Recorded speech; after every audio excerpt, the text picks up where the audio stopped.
Every so often I'll catch a news headline that just makes me chuckle, like this one from Bounding Into Comics.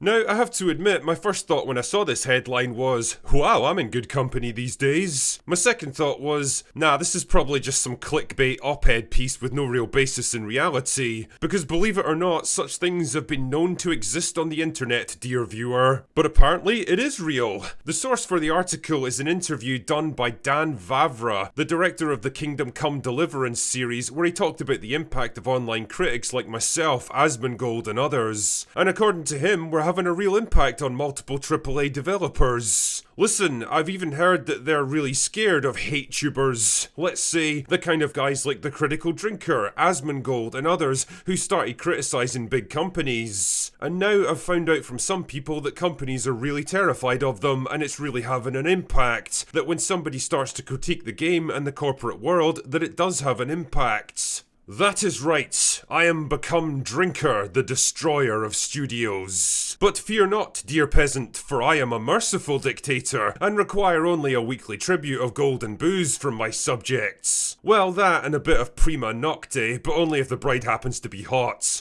I shall be the judge of this, of course. Seriously though, before my ego gets inflated by all of this, I think the point that Dan's really making here is about more than just me or Asmongold or any one particular content creator, no matter how many views they might get. He's commenting instead on the shift that's happening across the entire industry and the way people get access to news and opinions now. A shift away from bloated dinosaur media outlets like Kotaku, IGN and Polygon, and towards independent creators working out of their bedrooms and basements. People who don't have professional production teams working to make their content look all slick and fancy, or insider access to high-profile games months before release, or exclusive interviews with industry professionals where they answer softball questions. Don't believe me? Well, take a look at IGN's YouTube page for a second. According to their sub count, they've got more than 18 million subscribers. That's almost 10 times what I've got on my main Critical Drinker channel. But then take a look at their actual view counts. Most of their videos can't even break 50,000 views. For a channel with such a massive subscriber base, those are the kinds of numbers that make Boogie look like a thriving up-and-coming content creator. It's the same story with Eurogamer, a channel with more than 700,000 subscribers that rarely gets more than 20,000 views per video. Or how about social media? Well, head over to X and take a look at Kotaku's page. If their account is to be believed, then more than 2.5 million people follow them, but most of their posts get less than 30 likes. Basically, no one pays any attention to them now unless they post some obvious rage bait headline, and then the only people who engage with them are to mock and belittle them. IGN's got 10 million people following them, but do you know how many likes their average post gets? Less than 100.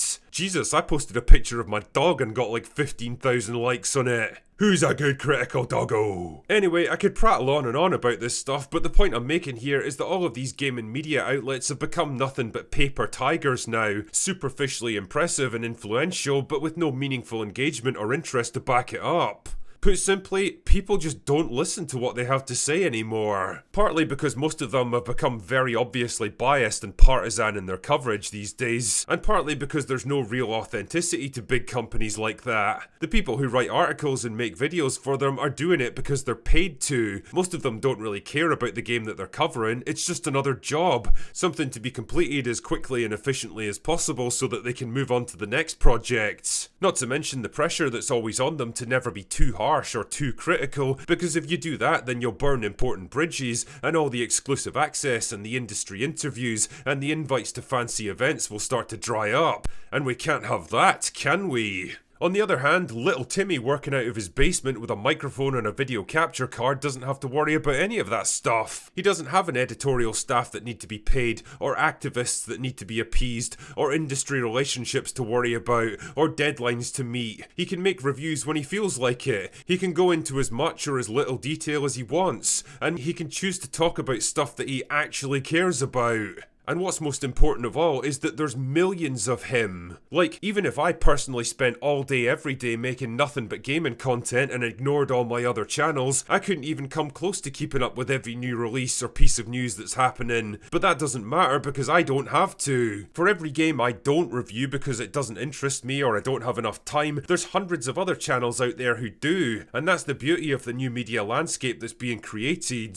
It truly is a free market of ideas where people can pick and choose the creators that most align with them. And that being the case, those creators will go on to become quite successful. The shift towards independent creators really is a shift towards the collective power of fans speaking their own minds about the things that they personally care about. It's the passion of people talking about the things that they love, and that kind of passionate authenticity is going to trump some slick corporate media operation every single time. Honestly, I'm surprised it's taken this long for the switch to happen, but happen it has. And with most of these big gaming outlets laying off staff and downsizing now, the reality is as simple as it is unavoidable. We are the media now, all of us. So enjoy it, because I think it's going to be a pretty fun ride.